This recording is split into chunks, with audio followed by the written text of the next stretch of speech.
Chapter number 5, magnetismite.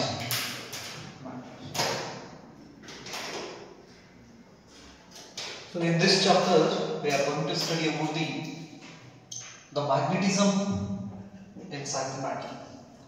So ಅದರ material ದಲ್ಲಿ ಈ ಮ್ಯಾಗ್ನೆಟಿಸಮ್ ಅನ್ನೋದು ಯಾವ ರೀತಿ ಬರ್ತಿತಿ ಅನ್ನೋದ್ರ ಬಗ್ಗೆ ನಾವು ಏನು ಮಾಡ್ತೀವಿ ಈ ಚಾಪ್ಟರ್ ಒಳಗಡೆ ನಾವು ಸ್ಟಡಿ ಮಾಡ್ತೀವಿ.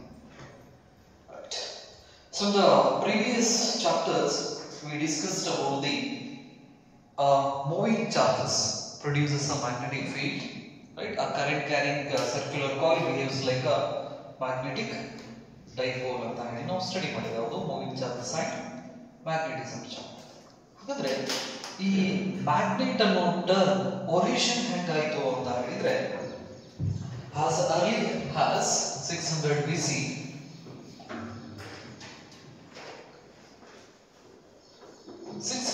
ಒಳಗಡೆ ಈ ಗ್ರೀಸ್ ದಲ್ಲಿ ಒಂದು ಐಲ್ಯಾಂಡ್ ಅಂತ ನಾವು ಕರೀತೀವಿ. ಅದರ ಹೆಸರು ಮ್ಯಾಗ್ನೀಷಿಯಾ.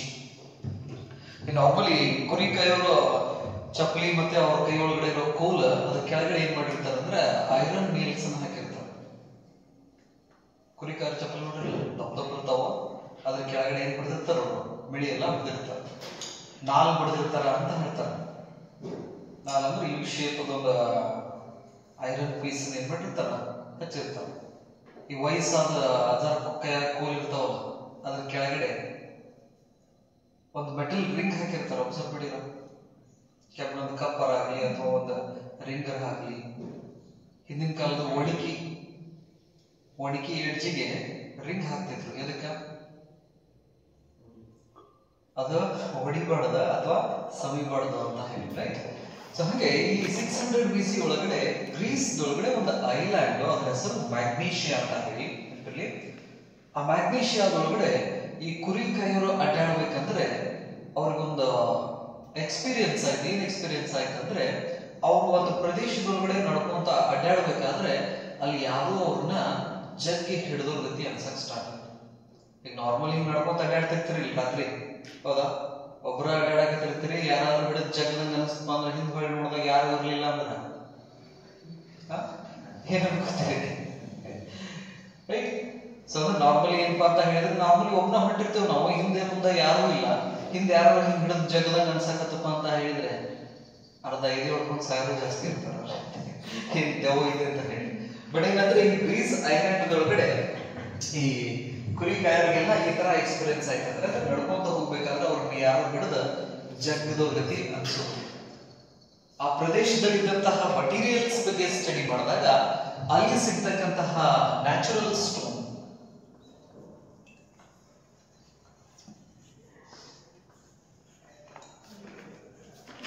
ಈ ನ್ಯಾಚುರಲ್ ಸ್ಟೋನ್ ಹತ್ರ ಎರಡು ರೀತಿ ಸ್ಪೆಷಲ್ ಪ್ರಾಪರ್ಟೀಸ್ ನಾವು ಅಬ್ಸರ್ವ್ ಮಾಡಕ್ ಸ್ಟಾರ್ಟ್ ಮಾಡಿದ್ವಿ. ಒಂದು that is attractive property,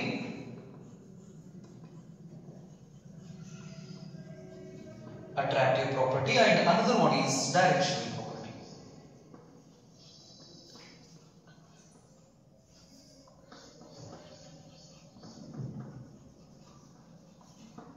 So ಹಾಗಾದ್ರೆ ಒಂದು ಅಟ್ರಾಕ್ಟಿವ್ ಪ್ರಾಪರ್ಟಿ, ಇನ್ನೊಂದು ಡೈರೆಕ್ಷನಲ್ ಪ್ರಾಪರ್ಟೀಸ್ ನಾವು ಏನ್ ಮಾಡತ್ರು ಅಬ್ಸರ್ವ್ ಮಾಡಕತ್ತರ. ಅಂದ್ರೆ that natural stone attracts a small pieces of iron, nickel, cobalt. ಅಂದ್ರೆ ಈ ನಾರ್ಮಲಿ ಅಡ್ಡಾಡ್ಕೊತ ಹೋದಾಗ ಈ ಹೊರಗಡೆ ಕಲ್ಲು ಸಿಗ್ತಾವಲ್ಲ, ಹಂಗೆ ಈ ಮ್ಯಾಗ್ನೀಷಿಯಾ ಪ್ರದೇಶದೊಳಗಡೆ ಸಿಕ್ಕಂತಹ ಒಂದು ಕಲ್ಲದ, ರೈಟ್? ಆ ಕಲ್ಲದ ಹತ್ರ ಎರಡು ರೀತಿ ಏನು ಸ್ಪೆಷಲ್ ಪ್ರಾಪರ್ಟೀಸ್ ಅನ್ನು ಅಬ್ಸರ್ವ್ ಮಾಡಕತ್ರು. ಬೇರೆ ಸ್ಟೋನ್ ಅನ್ನ ನಾವು ಕಂಪೇರ್ ಮಾಡಿದ್ರೆ ಅದ್ರ ಹತ್ರ ಎರಡು ಸ್ಪೆಷಲ್ ಪ್ರಾಪರ್ಟಿ. ಒಂದು ಅಟ್ರಾಕ್ಟಿವ್ ಪ್ರಾಪರ್ಟಿ, ಅಂದ್ರೆ ಅದರ ಸಮೀಪ ಐರನ್ ಇರ್ಬೋದು, ನಿಕ್ಕಲ್ ಇರ್ಬೋದು, ಕೋಬಾಲ್ಟ್ ಇರ್ಬೋದು, ಇಂಥವು ಸಣ್ಣ ಸಣ್ಣ ಪೀಸಸ್ ನ ತಗೊಂಡ್ಬಂದ್ರೆ ಅದು ಅಟ್ರಾಕ್ಟ್ ಮಾಡಕ್ ಸ್ಟಾರ್ಟ್ ಮಾಡ್ತದೆ. ಅದೇ ಸ್ಟೋನ್ ಅನ್ನ ಒಂದು ದಾರ ಕಟ್ಟಿ ತೂಗಿ ಬಿಟ್ರೆ ಪ್ರತಿ ಸಾರಿನೂ ಕೂಡ ಅದು ಒಂದೇ ಪರ್ಟಿಕ್ಯುಲರ್ ಡೈರೆಕ್ಷನ್ಸ್ ನಿಲ್ಲಕ್ ಸ್ಟಾರ್ಟ್ ಮಾಡ್ತೈತಿ. ಸೊ ಹಾಗಾದ್ರೆ ಈ ಡೈರೆಕ್ಷನಲ್ ಪ್ರಾಪರ್ಟೀಸ್ ನ ಫಸ್ಟ್ ಏನಪ್ಪಾ ಅಂತ ಹೇಳಿದ್ರೆ ಚೀನೀಸ್ ದವರು ಯೂಸ್ ಮಾಡ್ಕೊಂಡ್ರು. ಎದಕ್ಕಂದ್ರೆ ನೇವಿಗೇಷನ್ ಪಾಯಿಂಟ್ ಆಫ್ ವ್ಯೂ. ಈ ಸಮುದ್ರದೊಳಗಡೆ ಹೋಗ್ಬೇಕಪ್ಪ ಅಂತ ಹೇಳಿದ್ರೆ ದಿಕ್ ಬೇಕಲ್ಲ ನಮ್ಗೆ. ಈ ಮರುಭೂಮಿ ಒಳಗಡೆ ನಡಿಬೇಕಪ್ಪ ಅಂತ ಹೇಳಿದ್ರೆ ದಿಕ್ ಬೇಕಲ್ಲ. ಹಾಗಾಗಿ ಈ ಒಂದು ನ್ಯಾಚುರಲ್ ಸ್ಟೋನ್ ಅನ್ನ ಲೀಡಿಂಗ್ ಸ್ಟೋನ್ ಅಥವಾ ಲೋಡ್ ಸ್ಟೋನ್ ಕೂಡ ಅಂತ ಕರಿತಿದ್ರು. ಅಂದ್ರೆ ದಾರಿ ತೋರಿಸೋದು, ನಮ್ ಲೀಡ್ ಮಾಡೋದು ಅಂತ ಹೇಳಿದ್ರೆ ಕೆಲವೊಂದಿಷ್ಟು ಯುದ್ಧದಲ್ಲಿನೂ ಕೂಡ ಈ ನ್ಯಾಚುರಲ್ ಸ್ಟೋನ್ಸ್ ಅನ್ನ ಬಳಸ್ಕೊತಿದ್ರಂತೆ ಚೀನೀಸ್ದವ್ರು. ಈ ಫಾಗ್ ಈಗೆಲ್ಲ ತುಂಬಿತಪ್ಪ ಅಂತ ಹೇಳಿದ್ರೆ ಮಂಜಾಗಿರ್ತದಲ್ಲ ಫಾಗ್ ತುಂಬಿದಾಗ ಏನು ಕಾಣೋಂಗಿಲ್ಲ ಅಂತ ಟೈಮ್ ಕೂಡ ಯಾಕೆ ಹೋಗ್ಬೇಕು, ಚೀನಾದವರು ಈ ಸ್ಟೋನ್ಸ್ ನ ಯೂಸ್ ಮಾಡ್ಕೋತಿದ್ರಂತೆ. ಅದಕ್ಕೆ ಯುದ್ಧಗಿದ್ದ ಸಂದರ್ಭದೊಳಗಡೆ ನಾವು ಯಾವ ದಿಕ್ಕಿಗೆ ಹೋಗ್ಬೇಕಂತ ಹೇಳಿ, ರೈಟ್? ಹಾಗಾದ್ರೆ ಈ ನ್ಯಾಚುರಲ್ ಸ್ಟೋನ್ಸ್ ನಮಗೆ ಸ್ವಲ್ಪ ಸ್ಟಡಿ ಮಾಡ್ಕೊಂತ ಹೋದಾಗ ಇದು ಐರನ್ ಓರ್ ಅನ್ನೋದು ಗೊತ್ತಾಯ್ತು. So iron ore that is Fe3O4. So ಹಾಗಾದ್ರೆ ಐರನ್ ಓರ್ಗೆ ನಾವೇನಂತ ಕರಿತೀವಪ್ಪ ಅಂತ ಹೇಳಿದ್ರೆ ಮ್ಯಾಗ್ನೆಟ್ ಅಂತ ಕರಿತೀವಿ. ಇದು ಮ್ಯಾಗ್ನೀಷಿಯಾ ಅನ್ನೋ ಒಂದು ಪ್ರದೇಶದೊಳಗಡೆ ಸಿಕ್ಕಿರೋದ್ರಿಂದ ಇದರ ಹೆಸರನ್ನ ನಾವು ಮ್ಯಾಗ್ನೆಟ್ ಅಂತ ಯೂಸ್ ಮಾಡ್ತಾ ಇದ್ದೀವಿ. ಹಾಗಾಗಿ ಮ್ಯಾಗ್ನೆಟ್ ಅನ್ನೋ ಒಂದು ಪದ ಬರ್ಬೇಕಪ್ಪ ಅಂತ ಹೇಳಿದ್ರೆ ಇದಕ್ಕಿರ್ತಕ್ಕಂಥ ಸ್ವಲ್ಪ ಹಿಸ್ಟ್ರಿ ಇದು. ಏನೋ ಈ 600 BC ಅಥವಾ ಅದಕ್ಕಿಂತ ಮೊದಲೇ ಈ ಗ್ರೀಸ್ ಅನ್ನೋ ಪ್ರದೇಶದೊಳಗಡೆ ಮ್ಯಾಗ್ನೀಷಿಯಾ ಅನ್ನೋದು ಒಂದು ಐಲ್ಯಾಂಡ್, ಅದು ಆ ಐಲ್ಯಾಂಡ್ ದಲ್ಲಿ ಸಿಕ್ಕಂತಹ ಸ್ಟೋನ್, ಈ ಸ್ಟೋನ್ ಹತ್ರ ಸ್ಪೆಷಲ್ ಪ್ರಾಪರ್ಟೀಸ್ ಯಾವ್ಯಾವು? ಅಟ್ರಾಕ್ಟಿವ್ ಪ್ರಾಪರ್ಟಿ ಮತ್ತೆ ಡೈರೆಕ್ಷನಲ್ ಪ್ರಾಪರ್ಟಿ. ಅಟ್ರಾಕ್ಟಿವ್ ಪ್ರಾಪರ್ಟಿ ಅಂದ್ರೆ ಸಣ್ಣ ಸಣ್ಣ ಪೀಸಸ್ ಅನ್ನ ಇದು ಅಟ್ರಾಕ್ಟ್ ಮಾಡ್ಕೊಳ್ಳೋದು. ಇದೇ ಸ್ಟೋನ್ ಅನ್ನ ನಾವು ಥ್ರೆಡ್ ಕಟ್ಟಿ ಹ್ಯಾಂಗ್ ಮಾಡಿದ್ರೆ it stays in a particular directions. So ಹಾಗಾದ್ರೆ ಈ ಅರ್ತ್ ಹತ್ರ ಪೋಲ್ಸ್ ಅನ್ನ ನಾವು ಅಬ್ಸರ್ವ್ ಮಾಡಬಹುದು. Earth rotate about it own axis, right? ಮೇಲ್ಗಡೆದಕ್ಕೆ ನಾರ್ತ್ ಪೋಲ್ ಅಂತ ನಾವು ಕರಿತೀವಿ, ಕೆಳಗಡೆದಕ್ಕೆ ಸೌತ್ ಪೋಲ್ ಅಂತ ನಾವು ಕರಿತೀವಿ. these are the geographical north pole and geographical south pole. Earth has 2 north poles and 2 south poles. ನೆನಪಲ್ಲಿ ಭೂಮಿ ಹತ್ರ 2 ನಾರ್ತ್ ಪೋಲ್ಸ್ ಇದಾವು, 2 ಸೌತ್ ಪೋಲ್ಸ್ ಇದಾವು. ನ್ಯಾಚುರಲ್ ಆಗಿ ಭೂಮಿ ಒಂದು ಆಕ್ಸಿಸ್ ಉಂಟ ತಿರುಗ್ತಾ ಇದೆ. ಹಾಗಾದ್ರೆ ಈ ಆಕ್ಸಿಸ್ ನಲ್ಲಿ ಬರ್ತಕ್ಕಂಥ ಈ ಪೋಲ್ಸ್ ಗೆ ನಾವು ಏನಂತ ಕರಿತೀವಿ ಅಂದ್ರೆ ಜಿಯೋಗ್ರಫಿಕಲ್ ಪೋಲ್ಸ್ ಅಂತ ನಾವು ಕರಿತೀವಿ. these are the actual poles of the earth. geographical north pole and geographical south pole. ಇನ್ನ magnetic north and magnetic south poles ಕೂಡ ನಾವು ಅಬ್ಸರ್ವ್ ಮಾಡ್ತೀವಿ. ಸ್ವಲ್ಪ ಅದು ಈ ಜಿಯೋಗ್ರಫಿಕಲ್ ಆಕ್ಸಿಸ್ ನಿಂದ ಈ ತರ ಇನ್ಕ್ಲೈನ್ ಬರ್ತೈತಿ. ಹಿಯರ್ ಇನ್ ಬಿಟ್ವೀನ್ 11 ಡಿಗ್ರಿ ಅಷ್ಟು ಆಂಗಲ್ ದಲ್ಲಿ ನಮಗೆ magnetic north pole, magnetic south pole ಸಿಗ್ತೈತಿ. ಹಾಗಾಗಿ earth has 2 north poles and 2 south poles. The fixed poles are geographical poles. ಹಾಗಾದ್ರೆ ಫಿಕ್ಸ್ ಇರತಕ್ಕಂತ ಪೋಲ್ಸ್ ಯಾವುದು? geographical poles ಅಂತ ನಾವು ಕರಿತೀವಿ. The magnetic poles are not fixed. magnetic poles fix ಇರೋಂಗಿಲ್ಲ, ಅವರ ಪೊಸಿಷನ್ ಏನಾಗಿರ್ತೈತಿ ಚೇಂಜ್ ಆಗಿರ್ತೈತಿ. ಬಟ್ geographical ನಾರ್ತ್ ಮತ್ತು geographical ಸೌತ್ ಪೋಲ್ಸ್ ಏನಿರ್ತೈತಲ್ಲ ಅದು ಫಿಕ್ಸ್ ಇರ್ತೈತಿ. ಹಾಗಾಗಿ the natural poles of earth is geographical north and geographical south pole ಅಂತ ಕರೀತೀವಿ ನಾವು. ಹಾಗಾದ್ರೆ ಈಗ ಭೂಮಿ ಮೇಲ್ಗಡೆ ಒಂದು ಈ ಸ್ಟೋನ್ ಏನಿದೆಯಲ್ಲ ನ್ಯಾಚುರಲ್ ಸ್ಟೋನ್ ನಾವು ಒಂದು ದಾರ ಕಟ್ಟಿ ತೂಗಿಬಿಟ್ಟು ಹೋದ್ರೆ ಅದೇನಾಗ್ತೈತಿ ಪರ್ಟಿಕ್ಯುಲರ್ ಡೈರೆಕ್ಷನ್ಸ್ ಬಂದು ನಿಂತ್ಕೋತದೆ. ಹೆಂಗ್ ನಿಂತ್ಕೋತೈತೆ ಅಂದ್ರೆ ಈ ತರ ಸ್ಟೋನ್ ಒಂದ್ ಕಡೆ ಇದೊಂದು ಡೈರೆಕ್ಷನ್ ಈ ತರ ಹಿಂಗ್ ನಿಂತ್ಕೋತ. ಹಾಗಾದ್ರೆ ಜಿಯೋಗ್ರಫಿಕಲ್ ನಾರ್ತ್ ಪೋಲ್ ಕಡೆ ಯಾವ ಪೋರ್ಷನ್ಸ್ ನಿಲ್ತಿತ್ತಲ್ಲ ಈ ಪೋರ್ಷನ್ಸ್ ನಾವು ನಾರ್ತ್ ಪೋಲ್ ಅಂತ ಕನ್ಸಿಡರ್ ಮಾಡ್ಕೋತೀವಿ. ಸೌತ್ ಕಡೆ ಮುಖ ಮಾಡಿರೋದನ್ನ ಸೌತ್ ಪೋಲ್ ಅಂತ ಮಾಡ್ತೀವಿ, ಮೆನ್ಷನ್ ಮಾಡ್ಕೋತೀವಿ ನೆನಪಲ್ಲಿ. ಅಂದ್ರೆ ಇದೊಂದು ಸ್ಟೋನ್, ಈ ಸ್ಟೋನ್ ನಾನು ಏನ್ ಮಾಡ್ತೀನಿ, ಜಸ್ಟ್ ಒಂದು ಥ್ರೆಡ್ ಕಟ್ಟಿ ತೂಗ್ಬಿಡ್ತೀವಿ ನಾವು. ತೂಗ್ಬಿಟ್ಟಾಗ ಜಿಯೋಗ್ರಫಿಕಲ್ ನಾರ್ತ್ ಪೋಲ್ ಕಡೆ ಯಾವ್ದು ಮುಖ ಮಾಡಿರ್ತೈತಲ್ಲ ಇದನ್ನ ನಾವು ಏನಂತ ಕನ್ಸಿಡರ್ ಮಾಡ್ತೀವಿ, ನಾರ್ತ್ ಪೋಲ್ ಅಂತ ಕನ್ಸಿಡರ್ ಮಾಡ್ತೀವಿ. ಇನ್ನೊಂದನ್ನ ಸೌತ್ ಪೋಲ್ ಅಂತ ಕನ್ಸಿಡರ್ ಮಾಡ್ತೀವಿ ನೆನಪಲ್ಲಿ. ಈ ರೀತಿ ನಾವು ಬಾರ್ ಮ್ಯಾಗ್ನೆಟ್ಸ್ ಇರ್ಬೋದು, ನೀಡಲ್ ಮ್ಯಾಗ್ನೆಟ್ಸ್ ಇರ್ಬೋದು, ಅವರದ ಪೋಲ್ಸ್ ನಾವು ಮೆನ್ಷನ್ ಮಾಡ್ಬೋದು. ಇಲ್ಲಿ ಬರೋದು ಯಾವುದು ನ್ಯಾಚುರಲ್ ಮ್ಯಾಗ್ನೆಟ್ಸ್. ಹಾಗಾದ್ರೆ ಇನ್ನ magnets we have 2 types of magnets.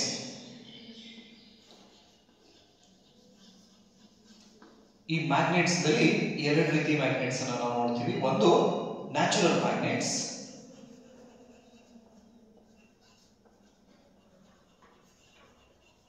magnets and another one is artificial magnets.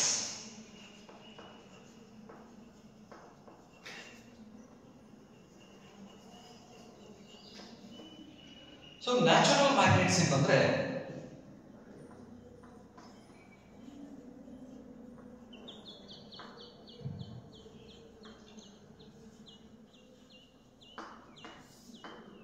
natural magnets are having irregular shape. The shape irregular shape irtittu. Next black in color.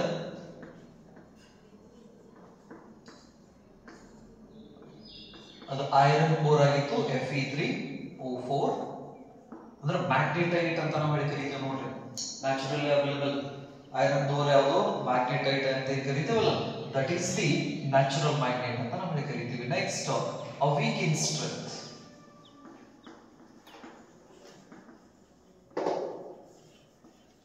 Weak in strength ಅಂತ ನಾವು ಕರೀತೀವಿ.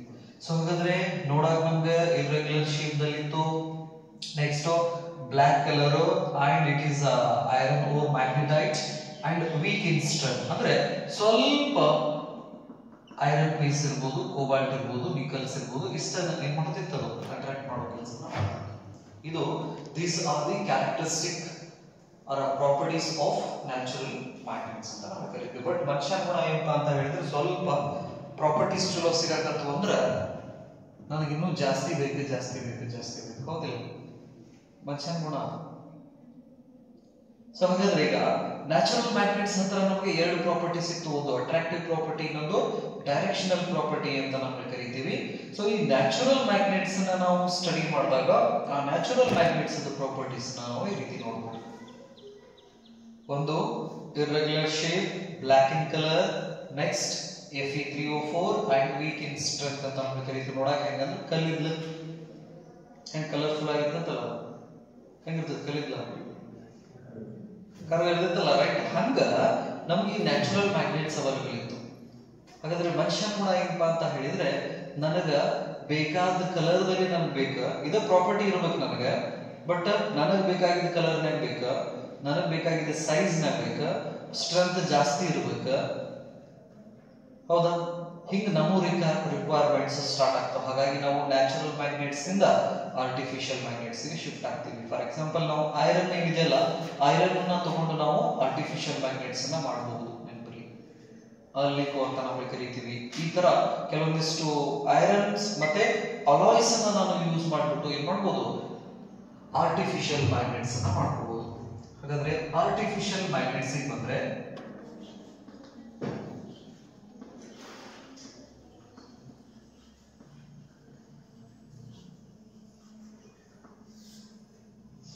ಈ artificial magnets ಬಂದ್ರೆ regular shape ಬರ್ತಿದ್ ನಮಗೆ, right? So ಹಾಗಾದ್ರೆ artificial magnets ಅಲ್ಲಿ ಯಾವ ತರ ಶೇಪ್ಸ್ ನಾವು ನೋಡ್ತೀವಿ? ಒಂದು bar magnets, rectangular shape bar magnets, cylindrical shaped bar magnets, next needle magnets, U-shaped magnets, or horseshoe magnets, or button magnets. These are the different shapes of artificial magnets. ಯಾವುದು?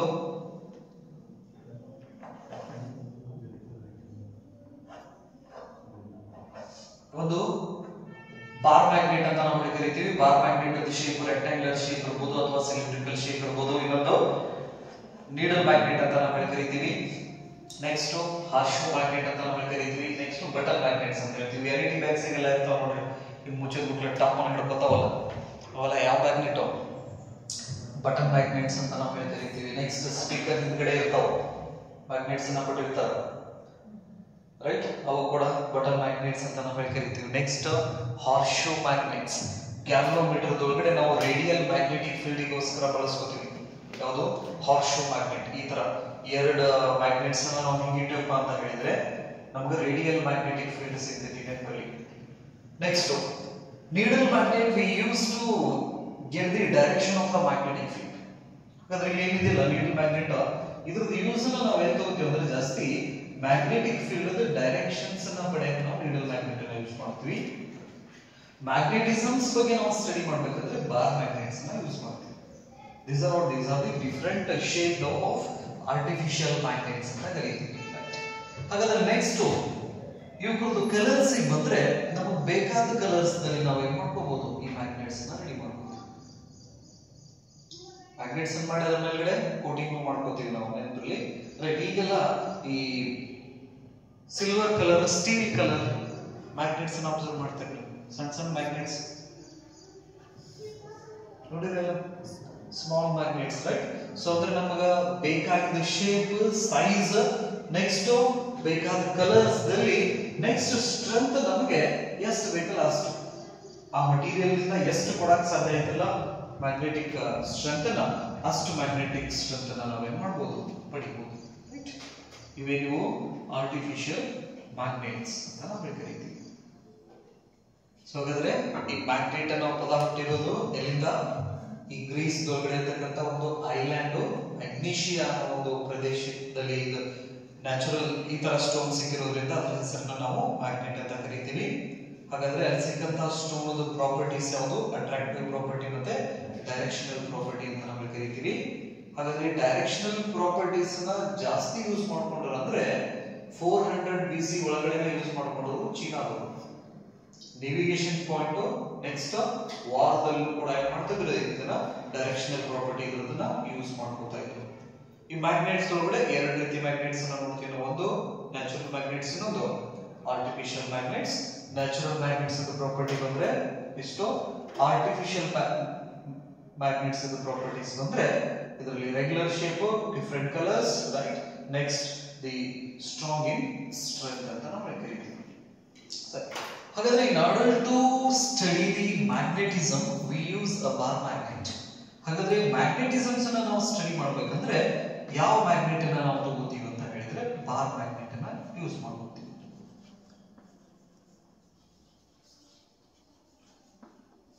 We use a bar magnet to study the magnetism. To get the direction of magnetic field we use needle magnet. So ಹಾಗಾದ್ರೆ ಈ needle magnet ಅನ್ನ ನಾವು ಯಾಕೆ use ಮಾಡ್ಕೋತೀವಿ ಅಂದ್ರೆ to get the direction. ಹಾಗಾದ್ರೆ magnetic field ಅದ ಡೈರೆಕ್ಷನ್ಸ್ ಅನ್ನ ಪಡಿಬೇಕಂದ್ರೆ ಆ ಜಾಗದೊಳಗಡೆ ಹೋಗಿ ನಾವು ಏನ್ ಮಾಡ್ತೀವಿ, ನೀಡಲ್ ಮ್ಯಾಗ್ನೆಟ್ ಅನ್ನ ಪ್ಲೇಸ್ ಮಾಡ್ತೀವಿ. ಫಾರ್ ಎಕ್ಸಾಂಪಲ್ ಈ ನೀಡಲ್ ಮ್ಯಾಗ್ನೆಟ್ ಅನ್ನ ತಗೊಂಡ್ಬಂದು ನಾವು ಈ ಕ್ಲಾಸ್ ರೂಮ್ ಒಳಗಡೆ ಪ್ಲೇಸ್ ಮಾಡಿದ್ವಿ ಅಂದ್ರೆ ಆ ನೀಡಲ್ ಮ್ಯಾಗ್ನೆಟ್ ಒಂದು ಪರ್ಟಿಕ್ಯುಲರ್ ಡೈರೆಕ್ಷನ್ಸ್ ಬಂದಿರ್ತಿತ್ತು. ಹಾಗಾದ್ರೆ ಅದೇನ್ ತೋರಿಸ್ತೈತಿ? Direction of earth magnetic field lines at this location. Needle magnet ತಗೊಂಡ್ಬಂದು ಈ ರೀತಿ ನಾನು ಹ್ಯಾಂಗ್ ಮಾಡ್ತೀನಿ, ಹ್ಯಾಂಗ್ ಮಾಡಿ ಅಥವಾ ಒಂದು ಶಾರ್ಪ್ ನೀಡಲ್ ಮೇಲ್ಗಡೆ ನಾನು ಪ್ಲೇಸ್ ಮಾಡಿದ್ರೆ ಅದು ಒಂದು ಪರ್ಟಿಕ್ಯುಲರ್ ಡೈರೆಕ್ಷನ್ಸ್ ನಿಲ್ತೈತಿ. ಹಾಗಾದ್ರೆ this gives the direction of the earth magnetic field at that location. Because earth behaves like a magnet. ಭೂಮಿ ಒಂದು ಅಯಸ್ಕಾಂತದ ತರ ವರ್ತಿಸ್ತತಿ ಅಂತ ಹೇಳಿ ನಾವು ಸ್ಟಡಿ ಮಾಡಿದ್ವಿ, ಪ್ರೈಮರಿಯಿಂದ ನಾವು ಸ್ಟಡಿ ಮಾಡ್ಕೊತಾನೆ ಬಂದಿವಿ, ಹೌದಿಲ್ಲ? ಹಾಗಾಗಿ ಭೂಮಿ ಮೇಲೆ ಸ್ವತಂತ್ರವಾಗಿ ತೂಗ್ಬಿಟ್ಟಂತಹ ಒಂದು ಅಯಸ್ಕಾಂತ ಉತ್ತರ ಮತ್ತು ದಕ್ಷಿಣ ಧ್ರುವಕ್ಕೆ ನಿಲ್ತತಿ ಅಂತ ಹೇಳಿ ಪ್ರೈಮರಿಯಿಂದ ಹೇಳ್ಕೊಂತ ಬಂದಿರುತ್ತೆ.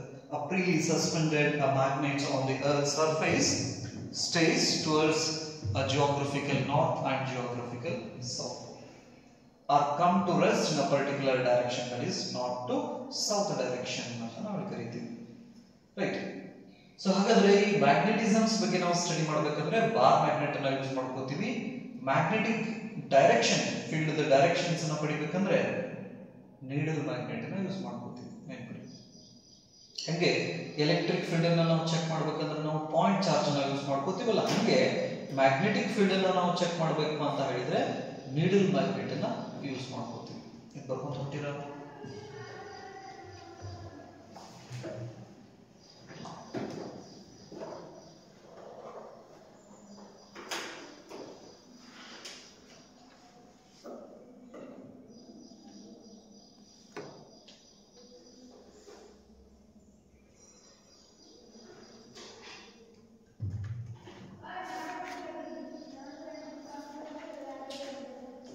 So the magnetic field produced by these type of stones where we can observe the magnetic effect.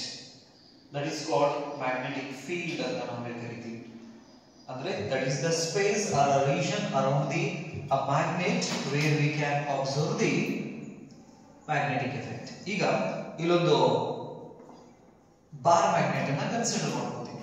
ಹಾಗಾದ್ರೆ ಈ ಬಾರ್ ಮ್ಯಾಗ್ನೆಟ್ ಅನ್ನ ಕನ್ಸಿಡರ್ ಮಾಡಿಕೊಂಡು ಇದರ ಸುತ್ತಲೂ ನಾವು ಐರನ್ ಫಿಲ್ಲಿಂಗ್ಸ್ ಅನ್ನ ಹಾಕಿದ್ವು ಅಂದ್ರೆ those iron fillings arrange like this.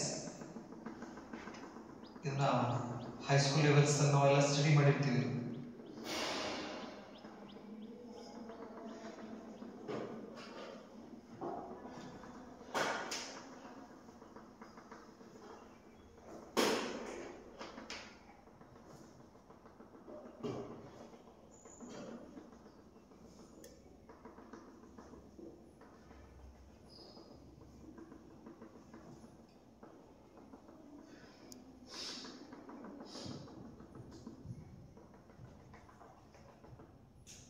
ಈ ತರ ನಾವು ಏನ್ ಮಾಡ್ತೀವಿ, ಆ ಐರನ್ ಫಿಲ್ಲಿಂಗ್ಸ್ ಅರೇಂಜ್ಮೆಂಟ್ಸ್ ನಾವು ಬಾರ್ ಮ್ಯಾಗ್ನೆಟ್ಸ್ ಅಲ್ಲಿ ನೋಡ್ತೀವಿ. ಹಾಗಾದ್ರೆ see here, this is the a space around this magnet where we can observe the magnetic effect is called what?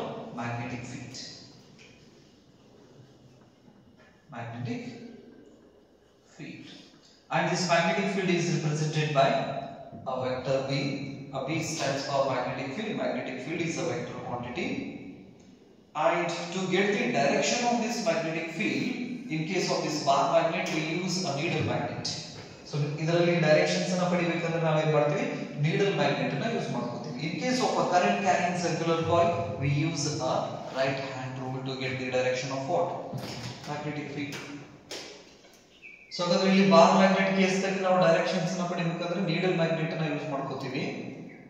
ಅದೇ ಕರೆಂಟ್ ಕ್ಯಾರಿಂಗ್ ಕಾಯಿಲ್ಸ್ ಬಂದಪ್ಪ ಅಂತ ಹೇಳಿದ್ರೆ ಅಥವಾ ಕರೆಂಟ್ ಕ್ಯಾರಿಂಗ್ ಕಂಡಕ್ಟರ್ ಬಂತಂದ್ರೆ ನಾವು ರೈಟ್ ಹ್ಯಾಂಡ್ ರೂಲ್ ಅನ್ನ ಯೂಸ್ ಮಾಡಿಕೊಂಡು ಮ್ಯಾಗ್ನೆಟಿಕ್ ಫೀಲ್ಡ್ ಇಂದ directions ಅನ್ನ ಪಡಿತೀವಿ. ಹಾಗಾದ್ರೆ ಒಂದು ಮ್ಯಾಗ್ನೆಟ್ ಇದೆ ಅಂದ್ರೆ ಆ ಮ್ಯಾಗ್ನೆಟ್ ಸುತ್ತಲೂ ಅದರದೇ ಆದಂತಹ ಒಂದು ಫೀಲ್ಡ್ ಅನ್ನ ಪ್ರೊಡ್ಯೂಸ್ ಮಾಡ್ಕೊಂಡಿರ್ತೈತಿ. ಅದಕ್ಕೆ ನಾವು ಮ್ಯಾಗ್ನೆಟಿಕ್ ಫೀಲ್ಡ್ ಅಂತ ನಾವು ಕರಿತೀವಿ. ಹಾಗಾದ್ರೆ this magnetic field is represented by lines are called magnetic field lines. ಹಾಗಾದ್ರೆ ಇದರ ಸುತ್ತಲೂ ಇರತಕ್ಕಂತಹ ಈ ಮ್ಯಾಗ್ನೆಟಿಕ್ ಫೀಲ್ಡ್ ಅನ್ನು ನಾವು ಲೈನ್ಸ್ ಇಂದ ರಿಪ್ರೆಸೆಂಟ್ ಮಾಡ್ತೀವಿ. ಆ ಲೈನ್ಸ್ ಗೆ ನಾವು ಮ್ಯಾಗ್ನೆಟಿಕ್ ಫೀಲ್ಡ್ ಲೈನ್ಸ್ ಅಂತ ಕರೀತೀವಿ.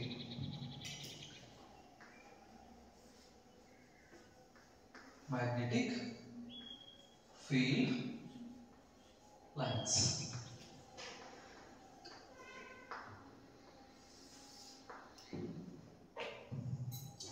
Magnetic field lines.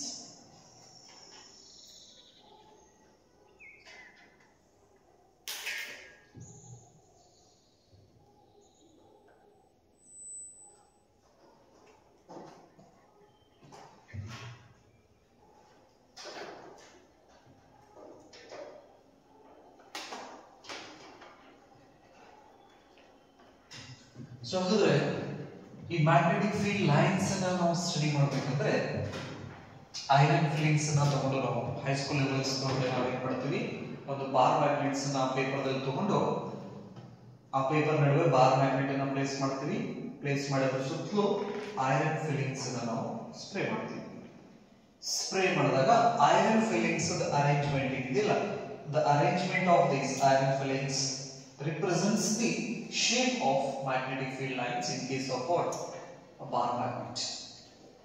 So ಹಾಗಾದ್ರೆ ಬಾರ್ ಮ್ಯಾಗ್ನೆಟ್ ಸುತ್ತಲೂ ಆ ಐರನ್ ಫಿಲ್ಲಿಂಗ್ಸ್ ಅರೇಂಜ್ಮೆಂಟ್ ಏನಿರ್ತೈತಲ್ಲ, ಆ ಅರೇಂಜ್ಮೆಂಟ್ ನಮಗೆ ಏನನ್ನ ತಿಳಿಸ್ಕೊಡ್ತಿಪ್ಪ ಅಂತ ಹೇಳಿದ್ರೆ shape of magnetic field lines in case of what? Bar magnet. ಹಾಗಾದ್ರೆ ಆ ಬಾರ್ ಮ್ಯಾಗ್ನೆಟ್ ಸುತ್ತಲೂ ಮ್ಯಾಗ್ನೆಟಿಕ್ ಫೀಲ್ಡ್ ಲೈನ್ಸ್ ಹೆಂಗ್ ಇದಾವು ಅನ್ನೋದ್ರದ್ದು ಶೇಪ್ ಅನ್ನ ನಮಗೆ ಐರನ್ ಫಿಲ್ಲಿಂಗ್ಸ್ ತಿಳಿಸ್ಕೊಡೋ ಕೆಲಸ ಮಾಡ್ತೀವಿ. ಹಾಗಾದ್ರೆ properties of these magnetic field lines ಏನೇನು ಅನ್ನೋದನ್ನ ನಾವೇನು ನೋಡಬೇಕು, ಚೆಕ್ ಮಾಡ್ಕೊಂಡು ರೈಟ್. ನೆಕ್ಸ್ಟ್ ಹೆಡಿಂಗ್ ಹಾಕೋರಿ, properties of magnetic field lines.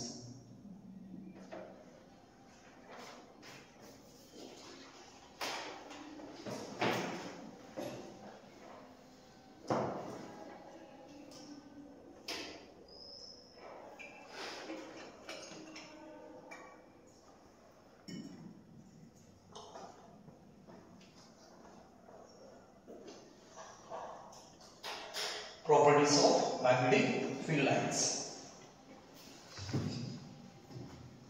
So just observe here.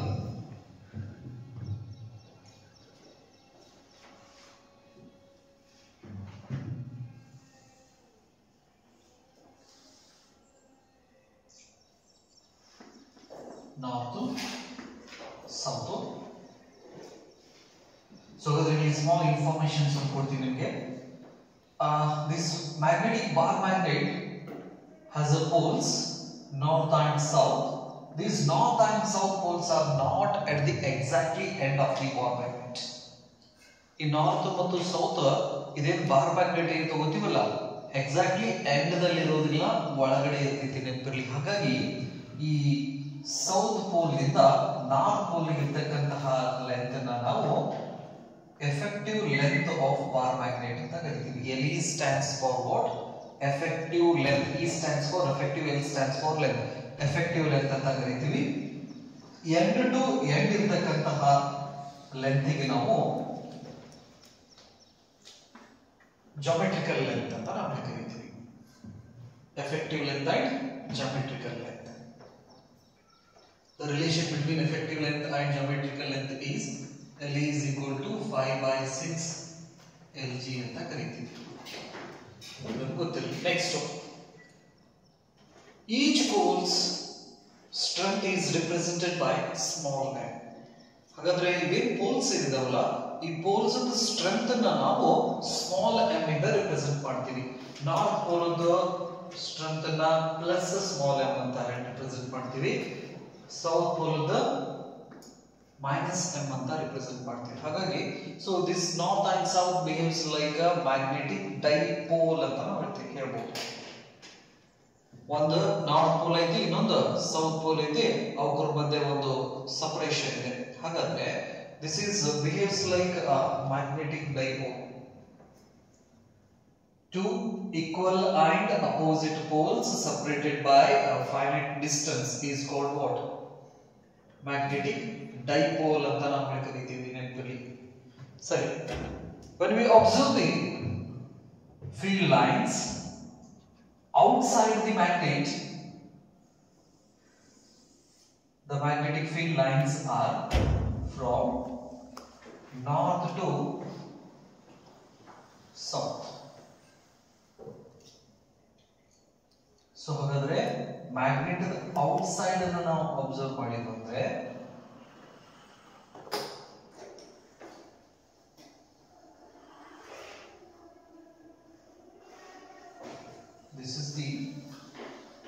these are the magnetic field lines in case of what? Bar magnet.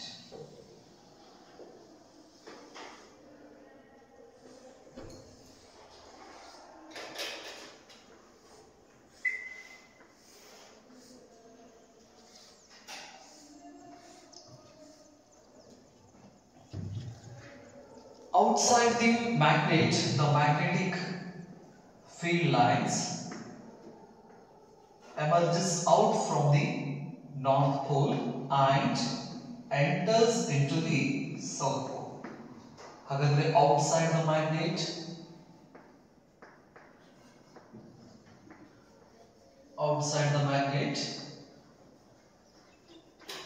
magnetic field lines start from north pole to south pole. But inside the magnetic field lines are from south to north ಅಂತ ನಾವು ಹೇಳ್ತೀವಿ.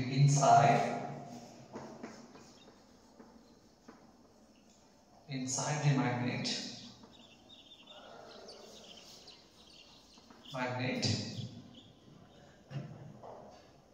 the magnetic field lines from south to north. Hence the magnetic field lines are a closed continuous loop. So ಹಾಗಾದ್ರೆ magnetic field lines ನಾವು outside the magnet ಅನ್ನ consider ಮಾಡಿದ್ರೆ north ಇಂದ start ಆಗಿ south ಹೋಗ್ತಾವು ಅಂತ ನಾವು ಕರಿತೀವಿ. ಇನ್ಸೈಡ್ ದ ಮ್ಯಾಗ್ನೆಟ್ ಅನ್ನ ನಾವು ಸ್ಟಡಿ ಮಾಡಿದಾಗ ಸೌತ್ ಟು ನಾರ್ತ್ ಅಂತ ನಾವು ಕರಿತೀವಿ. Hence the magnetic field lines are a closed loops, or closed continuous loop.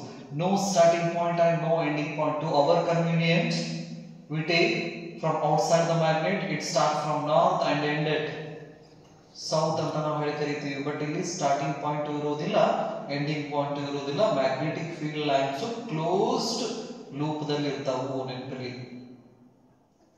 But electric field lines ಹಂಗಲ್ಲ, ಪಾಸಿಟಿವ್ ದಾಗ ಸ್ಟಾರ್ಟ್ ಆಗಿ ನೆಗೆಟಿವ್ ಎಂಡ್ ಆಗಿ ಬಿಡ್ತಾವ. ಹೌದಾ? ಐಸೋಲೇಟೆಡ್ ಚಾರ್ಜ್ ಇದ್ರಷ್ಟ ಕಂಟಿನ್ಯೂಸ್ ಲೈನ್ ಅಂತ ನಾವು ಹೇಳಿ ಕರಿತೀವಿ. ಎಲ್ಲಿ ಹೋಗಿ ಎಂಡ್ ಆಕೈತಿ? ಒಂದು ಪಾಸಿಟಿವ್ ಚಾರ್ಜ್ ಐತಂದ್ರೆ ಅಲ್ಲಿಂದ ಎಲೆಕ್ಟ್ರಿಕ್ ಫೀಲ್ಡ್ ಲೈನ್ ಸ್ಟಾರ್ಟ್ ಆಯ್ತು, ಎಂಡ್ ಆಗೋದು ಇನ್ಫಿನಿಟಿ. ಅಂತ ಟೈಮ್ನಾಗ ಅಷ್ಟೇ ನಾವು ಏನ್ ಮಾಡ್ತೀವಿ, ಅದನ್ನ ಕಂಟಿನ್ಯೂಸ್ ಲೈನ್ ಅಂತ ಕರಿತೀವಿ. ಉಳಿದಿದ್ದ ಟೈಮ್ನಾಗ ಪಾಸಿಟಿವ್ ಸ್ಟಾರ್ಟ್ ಆಗಿ ನೆಗೆಟಿವ್ ಎಂಡ್ ಆಗಿ ಬಿಡ್ತೈತಿ. Discontinuous line electric field lines are. But in case of this magnetic field lines no starting point and no ending point. ನಮ್ಮ ಅನುಕೂಲಕ್ಕೋಸ್ಕರ ನಾವು ಏನ್ ಮಾಡ್ತೀವಿ, ಹೊರಗಡೆ ಬಂದ್ವಿ ಅಂದ್ರೆ magnetic field lines north pole ಇಂದ ಸೌತ್ ಪೋಲ್ ಕಡೆ ಹೋಗತಿ ಅಂತ ಹೇಳ್ತೀವಿ. ಬಟ್ ಮಟೀರಿಯಲ್ ಒಳಗಡೆ ನಾವು ಹೋದ್ವಿಪ್ಪ ಅಂದ್ರೆ ಸೌತ್ ಟು ನಾರ್ತ್ ಹೋಗ್ತೈತಿ. ಹಾಗಾದ್ರೆ it is a closed loop ಅಲ್ಲ. Magnetic field lines are a closed continuous loops. Outside the magnet, it emerges out from a north pole and enters into the south pole. ಅಂತ ನಾವು ಹೇಳ್ಕರೀತೀವಿ. Next, the magnetic field lines never intersect each other. ಹಾಗಾದ್ರೆ magnetic field lines ಒಂದಕ್ಕೊಂದು ಏನ್ ಮಾಡೋದಿಲ್ಲ, intersect ಆಗೋಗಿಲ್ಲ. Suppose ಒಂದು ವೇಳೆ intersect ಆಯ್ತಪ್ಪ ಅಂತ ಹೇಳಿದ್ರೆ ನಮ್ಗೆ ಯೂನಿ ಡೈರೆಕ್ಷನಲ್ ಮ್ಯಾಗ್ನೆಟಿಕ್ ಫೀಲ್ಡ್ ಸಿಗೋದಿಲ್ಲ. ಯಾಕಂದ್ರೆ ಮ್ಯಾಗ್ನೆಟಿಕ್ ಫೀಲ್ಡ್ ಅನ್ನೋದು ವೆಕ್ಟರ್ ಕ್ವಾಂಟಿಟಿ. ಎರಡು ಮ್ಯಾಗ್ನೆಟಿಕ್ ಫೀಲ್ಡ್ ಲೈನ್ಸ್ ಅಂದ್ರೆ ಒಂದೇ ಪೊಸಿಷನ್ಸ್ ನಲ್ಲಿ ನಮಗೆ ಎರಡು ಡೈರೆಕ್ಷನ್ ಸಿಗೋದಿಲ್ಲ. ಹಾಗಾಗಿ ಮ್ಯಾಗ್ನೆಟಿಕ್ ಫೀಲ್ಡ್ ಲೈನ್ಸ್ ಇಂಟರ್ಸೆಕ್ಟ್ ಆಗೋದಿಲ್ಲ. ಮ್ಯಾಗ್ನೆಟಿಕ್ ಫೀಲ್ಡ್ ಲೈನ್ಸ್ ಡೈಗ್ರಾಮ್ ಕೇಳ. Magnetic field lines never intersect each other. Next, the tangent drawn at any point, the tangent drawn at any point gives the direction of the magnetic field at that location. ಹಾಗಾದ್ರೆ at this point if I draw a tangent here, ಇಲ್ಲೊಂದು tangent ಅನ್ನು ನಾನು draw ಮಾಡಿದಂದ್ರೆ ಈ tangent ನನಗೆ ಏನು ತಿಳಿಸ್ಕೊಡ್ತಿತ್ತಂದ್ರೆ ಈ ಜಾಗದಲ್ಲಿ ಇರತಕ್ಕಂತಹ ಮ್ಯಾಗ್ನೆಟಿಕ್ ಫೀಲ್ಡ್ ಅಂತ ಡೈರೆಕ್ಷನ್ ಅನ್ನು ತಿಳಿಸ್ಕೊಡ್ತಿತ್ತು. ನಾವೇನ್ ಹೇಳ್ಬೋದು, a tangent drawn at any point on the curve of a magnetic field line gives the direction of magnetic field at that location.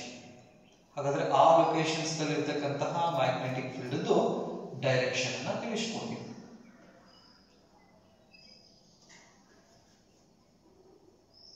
Next, the crowding of field lines gives the information about the strength. ಅಂದ್ರೆ a magnetic field lines per unit area ನಮಗೆ ಏನನ್ನ ತಿಳಿಸ್ಕೊಡ್ತೈತಿ, strength ಅನ್ನ ತಿಳಿಸ್ಕೊಡ್ತೈತಿ. ಹಾಗಾದ್ರೆ ಈಗ ನಾನು ಒಂದು per unit ಏರಿಯಾನ ನಾನು ಇಲ್ಲಿ ತಗೊಂಡಿಪ್ಪ ಅಂತ ಹೇಳಿದ್ರೆ the number of field lines are 2. ಇಲ್ಲಿ ತಗೊಂಡಿಪ್ಪ ಅಂತ ಹೇಳಿದ್ರೆ ಅದೇ ಏರಿಯಾನ the number of field lines are 4. ಹಾಗಾದ್ರೆ per unit area number of field lines ಜಾಸ್ತಿ ಇದ್ವು ಅಂತ ಹೇಳಿದ್ರೆ ಅಲ್ಲಿ ಮ್ಯಾಗ್ನೆಟಿಕ್ ಫೀಲ್ಡ್ ಸ್ಟ್ರೆಂತ್ ಏನಿದೆ ಜಾಸ್ತಿ ಐತಿ ಅಂತ ಅರ್ಥ. ಆ ಪರ್ ಯೂನಿಟ್ ಏರಿಯಾದಲ್ಲಿ ಮ್ಯಾಗ್ನೆಟಿಕ್ ಫೀಲ್ಡ್ ಲೈನ್ಸ್ ಕಡಿಮೆ ಬರಾಕತ್ತು ಅಂದ್ರೆ ಅಲ್ಲಿ ಸ್ಟ್ರೆಂತ್ ಕಡಿಮೆ ಐತಿ ಅಂತ ಅರ್ಥ. ಹಾಗಾದ್ರೆ when you observe this diagram, the strength of the magnetic field is more at the poles. ಹಾಗಾದ್ರೆ ಈ ಫೀಲ್ಡ್ ಲೈನ್ಸ್ ಡಯಾಗ್ರಾಮ್ಸ್ ಅನ್ನು ನಾವು ಅಬ್ಸರ್ವ್ ಮಾಡಿದ್ವಿ ಅಂದ್ರೆ ಮ್ಯಾಗ್ನೆಟಿಕ್ ಫೀಲ್ಡ್ ಸ್ಟ್ರೆಂತ್ ಎಲ್ಲಿ ಜಾಸ್ತಿ ಐತಿ, ಫೀಲ್ಡ್ ಲೈನ್ಸ್ ಎಲ್ಲಿ ಜಾಸ್ತಿ ಇದಾವೆ, ನಾರ್ತ್ ಪೋಲ್ ಇಂದ ಹೊರಗೆ ಹೋಗ್ಬೇಕಾದ್ರೆ ನೆಕ್ಸ್ಟ್ ಸೌತ್ ಪೋಲ್ ಒಳಗೆ ಬರ್ಬೇಕಾದ್ರೆ ಈಗ ನಾರ್ತ್ ಪೋಲ್ ಇಂದ 100 ಫೀಲ್ಡ್ ಲೈನ್ಸ್ ಹೊರಗಡೆ ಹೋಗ್ಯಾವ್ರೆ, ಸೌತ್ ಪೋಲ್ ಒಳಗಡೆ ಎಷ್ಟು ಬರ್ಬೇಕು, 100 ಬರ್ತಿತ್ತು. ಹಾಗಾಗಿ each pole in a magnet has equal strength. ಹಾಗಾದ್ರೆ ಪ್ರತಿ ಏನು ಮ್ಯಾಗ್ನೆಟ್ಸ್ ನಾರ್ತ್ ಮತ್ತು ಸೌತ್ ಪೋಲ್ ಏನ್ ಇರ್ತಿತ್ತಲ್ಲ ಅವು ಎರಡೂ ಪೋಲ್ಸ್ ಸ್ಟ್ರೆಂತ್ ಈಕ್ವಲ್ ಆಗಿರ್ತೈತಿ. ನೆನಪಲ್ಲಿ ಒಂದರದ ಜಾಸ್ತಿ ಒಂದರದ ಕಡಿಮೆ ಹಿಂಗಿರೋಂಗಿಲ್ಲ. ಹಾಗಾಗಿ each pole is having equal strength and the strength of magnetic field is maximum at the poles. ಹಾಗಾದ್ರೆ ಪೋಲ್ ಸಮೀಪ ಮ್ಯಾಗ್ನೆಟಿಕ್ ಫೀಲ್ಡ್ ಸ್ಟ್ರೆಂತ್ ಏನಾಗಿರ್ತೈತಿ, ಜಾಸ್ತಿ ಆಗಿರ್ತೈತಿ. ಹಾಗಾಗಿ ಒಂದು ಮ್ಯಾಗ್ನೆಟ್ ಅನ್ನ ತಗೊಂಡು ನೀವು ಐರನ್ ಫಿಲ್ಲಿಂಗ್ಸ್ ಒಳಗಡೆ ಉಳಿಸ್ಕೊಂಡ್ಬಿಟ್ಟು ಮ್ಯಾಲ್ ಹಿಡಿದ್ರಪ್ಪ ಅಂದ್ರೆ ಈ ತರ ಜಾಸ್ತಿ ಅನ್ಕೊಂಡಿರ್ತಾವ. ಅಬ್ಸರ್ವ್ ಮಾಡಿರ poles side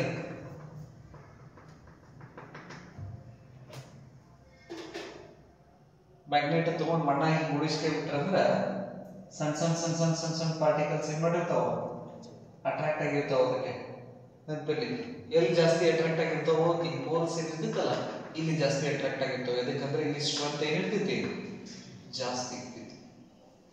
next north poles ನಾವು ತಗೊಂಡ್ಬಂದ್ರೆ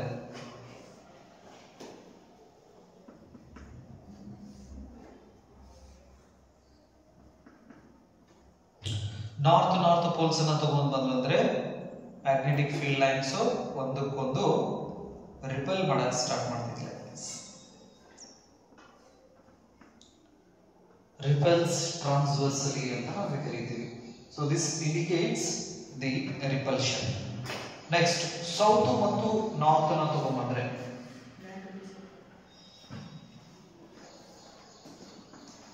ಸೌತ್ ಅಂಡ್ ನಾರ್ತ್ ಅನ್ನ ನಾವು ತಗೊಂಡ್ಬಂದೇವೆ ಅಂದ್ರೆ ದೇ ಅಟ್ರಾಕ್ಟ್ ಲಾಂಜಿಟ್ಯೂಡಿನಲಿ ಅಂತ ನಾವು ಕರೀತೀವಿ. ಒಂದೊಂದು ಏನ್ ಮಾಡ್ತಾವ, ಜಗದುರ್ಗತಿ ಅನ್ನಿಸ್ತದೆ. ಡೈಗ್ರಾಮ್ ಕೊಡ್ರ ಪ್ರಾಪರ್ಟೀಸ್ ಬರ್ಕೊಂಡ್ರಿ.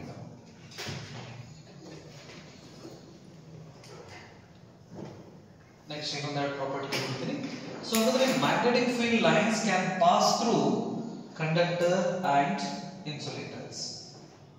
ಈ ಮ್ಯಾಗ್ನೆಟಿಕ್ ಫೀಲ್ಡ್ ಲೈನ್ಸ್ ಏನಿದಾವಲ್ಲ ಕಂಡಕ್ಟರ್ ಮುಖಾಂತರನು ಪಾಸ್ ಆಗ್ತಾವ, ಇನ್ಸುಲೇಟರ್ ಮುಖಾಂತರನು ಪಾಸ್ ಆಗ್ತಾವ. ನೆನಪಿರಲಿ. ಹಾಗಾಗಿ ಒಂದು ಪೇಪರ್ ಮೇಲ್ಗಡೆ ನಾವು ಮ್ಯಾಗ್ನೆಟ್ ಇಟ್ಟು, paper is an insulator right. Magnet ಇಟ್ಟು ಕೆಳಗಡೆ ಐರನ್ ನೇಲ್ ಇಟ್ಟು ಅಂದ್ರೆ ಅಂಟುಗೊತ್ತೈತಿ, ಅಂಟುಕೊಳ್ಳಂಗಿಲ್ಲ, ಅಂಟುಗೊತ್ತೈತಿ, ಹೌದಾ? ಸೊ ಅಂದ್ರೆ ಮ್ಯಾಗ್ನೆಟಿಕ್ ಫೀಲ್ಡ್ ಲೈನ್ಸ್ ಇನ್ಸುಲೇಟರ್ ಮುಖಾಂತರನು ಹಾದು ಹೋಗ್ತೈತಿ. ಒಂದು ಪ್ಲೇಟ್ ಮೇಲ್ಗಡೆ ಮ್ಯಾಗ್ನೆಟ್ ಇಡ್ರಿ, ಕೆಳಗಡೆ ಐರನ್ ನೇಲ್ ಇಟ್ರೆ ಅಂಟುಗೊತ್ತೈತಿ, ಅಂದ್ರೆ ಕಂಡಕ್ಟರ್ ಮುಖಾಂತರನು ಪಾಸ್ ಆಗ್ತೈತಿ right. But they do not pass through superconductors. Magnetic field lines super conductor ಮುಖಾಂತರ ಪಾಸ್ ಆಗೋದಿಲ್ಲ ರೈಟ್. ಅದು ಸ್ಪೆಷಲ್ ಕಂಡೀಷನ್ಸ್ ಇದಾವೆ, ಆ ಟೈಪ್ ಅಷ್ಟೇ. ಡಯಾಗ್ರಾಮ್ ಹಾಕಿ ಲಿಸ್ಟ್ ಮಾಡ್ಕೊಂತ ಹೋಗ್ರಿ. Properties of magnetic field lines. The first property,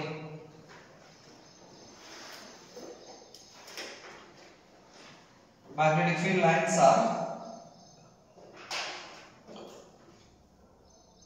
imaginary loops. Magnetic field lines are imaginary loops. Loops used to represent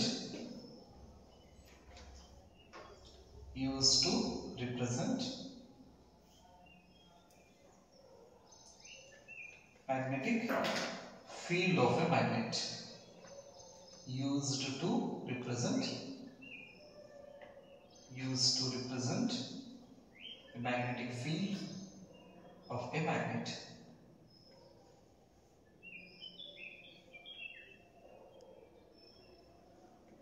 Next, magnetic field lines never intersect each other. Magnetic field lines never intersect each other.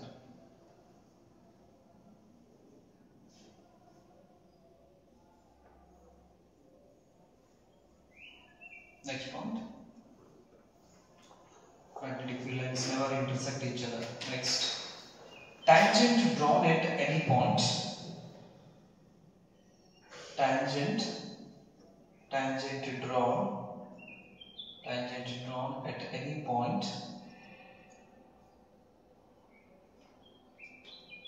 point on the line represents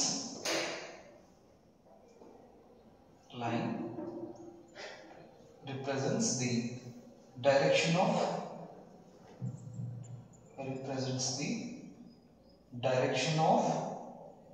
magnetic field at that point.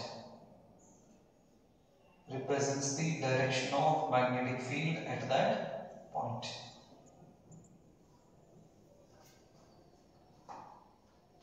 Next, number of field lines crossing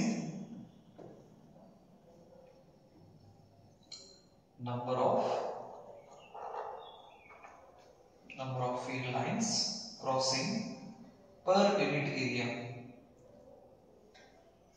number of field lines crossing per unit area depends on strength of magnetic field. Number of magnetic field lines or lines crossing per unit area depends on strength of magnetic field. Next, magnetic field lines can pass through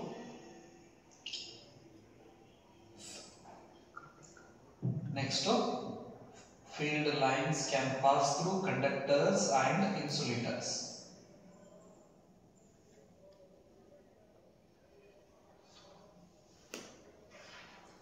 Next, do not pass through superconductors.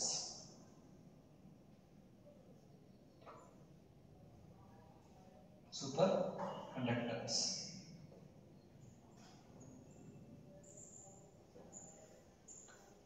not pass through superconductors. Next, field lines contract longitudinally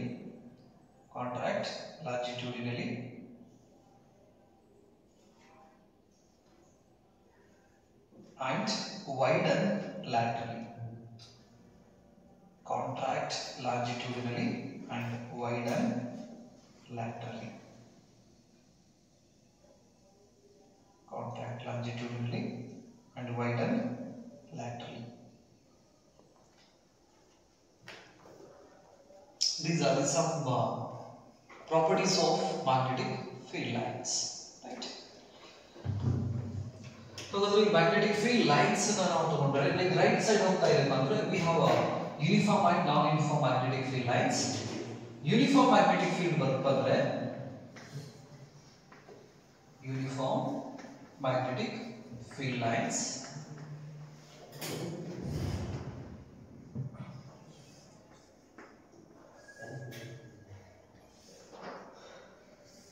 ಈ ತರ parallel ಇತ್ತಪ್ಪ ಅಂತ ಹೇಳಿದ್ರೆ ನಾವು uniform magnetic field lines ಅಂತ ಕರಿತೀವಿ.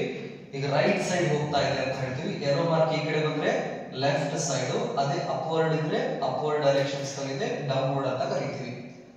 ಅದೇ outward ಮತ್ತು ಇನ್ವರ್ಡ್ ಇತ್ತಂದ್ರೆ the magnetic field lines R shows like this. ಈ ತರ ಇತ್ತಂದ್ರೆ it is a uniform magnetic field outward.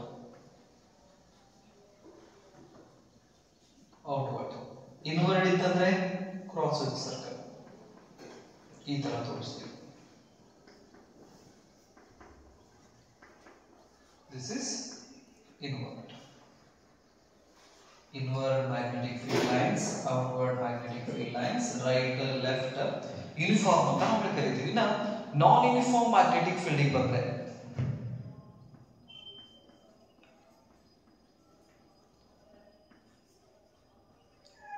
non-uniform magnetic field lines.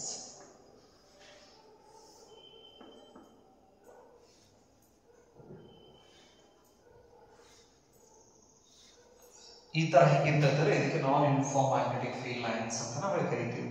ಹಾಗಾದ್ರೆ uniform magnetic field is nothing but what at any point in this field we get a strength of magnetic field is remains same.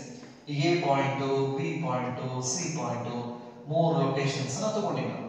ಹಾಗಾದ್ರೆ first A point ದಲ್ಲಿ 10 Tesla ಇತ್ತಪ್ಪ ಅಂತ ಹೇಳಿದ್ರೆ B point ದಲ್ಲಿ ಕೂಡ 10, C point ದಲ್ಲಿ ಕೂಡ 10. ಈ ತರ ಎಲ್ಲ ಯಾವುದೇ ಪಾಯಿಂಟ್ ದಲ್ಲಿ ನೀವು ಹೋಗಿ ಚೆಕ್ ಮಾಡಿದ್ರು ಕೂಡ ವ್ಯಾಲ್ಯೂ ಒಂದೇ ಸಿಗಕತ್ತಂದ್ರೆ ಅಲ್ಲಿ ನಾವು ಎಂತ ಫೀಲ್ಡ್ ಇದೆ ಅಂತ ಹೇಳ್ತೀವಿ, ಯೂನಿಫಾರ್ಮ್ ಮ್ಯಾಗ್ನೆಟಿಕ್ ಫೀಲ್ಡ್ ಐತಿ ಅಂತ ನಾವು ಕರಿತೀವಿ. ಅದೇ ಇಲ್ಲಿಗೆ ಹೋದ್ರೆ ಎ ಪಾಯಿಂಟ್ ದಲ್ಲಿ ಬಿ ಪಾಯಿಂಟ್ ದಲ್ಲಿ ನಾವು ಅಬ್ಸರ್ವ್ ಮಾಡಿದ್ರೆ ಎ ಪಾಯಿಂಟ್ ದಲ್ಲಿ ಒಂದು ಮ್ಯಾಗ್ನೆಟಿಕ್ ಫೀಲ್ಡ್ ಸ್ಟ್ರೆಂತ್ ಇದೆ, ಬಿ ಪಾಯಿಂಟ್ ದಲ್ಲಿ ಇನ್ನೊಂದು ಮ್ಯಾಗ್ನೆಟಿಕ್ ಫೀಲ್ಡ್ ಸ್ಟ್ರೆಂತ್ ಇದೆ, ಅದರ ವ್ಯಾಲ್ಯೂ ಏನಾಯ್ತು ಇಲ್ಲಿ ಚೇಂಜ್ ಆಯ್ತು. ಸೊ ಹಾಗಾಗಿ ಇದನ್ನ ನಾವು ಎಂತ ಮ್ಯಾಗ್ನೆಟಿಕ್ ಫೀಲ್ಡ್ಸ್ ಅಂತ ಕರಿತೀವಿ, ನಾನ್ ಯೂನಿಫಾರ್ಮ್ ಮ್ಯಾಗ್ನೆಟಿಕ್ ಫೀಲ್ಡ್ ಅಂತ ನಾವು ಕರಿತೀವಿ. ಇದಿಷ್ಟು ಇನ್ಫಾರ್ಮೇಶನ್ಸ್ ಗೊತ್ತಿರಲಿ. Next we studied about the solenoid and the shape of the magnetic field lines in case of what a solenoid.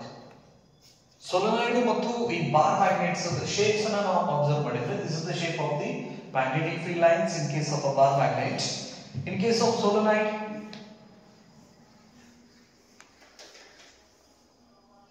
ಇದರದ magnetic field lines and the shapes ಅನ್ನು ನಾವು already study ಮಾಡಿದ್ವಿ.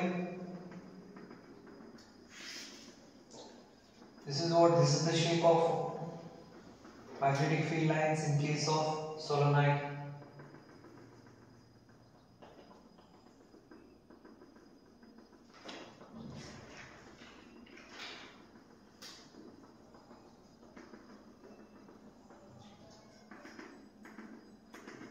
Just observe the shape of magnetic field lines in case of a bar magnet and solenoid. These two are same. ಹಾಗಾಗಿ ನಾವು ಹೇಳ್ತೀವಿ a solenoid is equivalent to bar magnet or bar magnet is equivalent to solenoid ಅಂತ ನಾವು ಹೇಳ್ಕರಿತೀವಿ. ಅಂದ್ರೆ ಒಂದು bar magnet ಮತ್ತೆ solenoid ಎರಡು ಏನಂತ ಹೇಳ್ತೀವಿ equivalent ಅಂತ ನಾವು ಹೇಳ್ಕರಿತೀವಿ. a bar magnet is equivalent to a current carrying solenoid or a current carrying solenoid is equivalent to a bar magnet. ಇದಕ್ಕಂದ್ರೆ ಎರಡರದು ಬಿಹೇವಿಯರ್ ಏನಿರ್ತೈತಿ ಸೇಮ್ ಇರ್ತೈತಿ. ಮ್ಯಾಗ್ನೆಟಿಕ್ ಫೀಲ್ಡ್ ಲೈನ್ಸ್ ಅನ್ನು ಕೂಡ ಸೇಮ್ ಪ್ರೊಡ್ಯೂಸ್ ಮಾಡ್ತೈತಿ, ರೈಟ್? ಸೊ ಇಲ್ಲಿ ಮಟ ನೆಕ್ಸ್ಟ್ ಲೆಕ್ಚರ್ಲಿ in next class we will discuss about this bar magnet and current carrying solenoids. Thank you.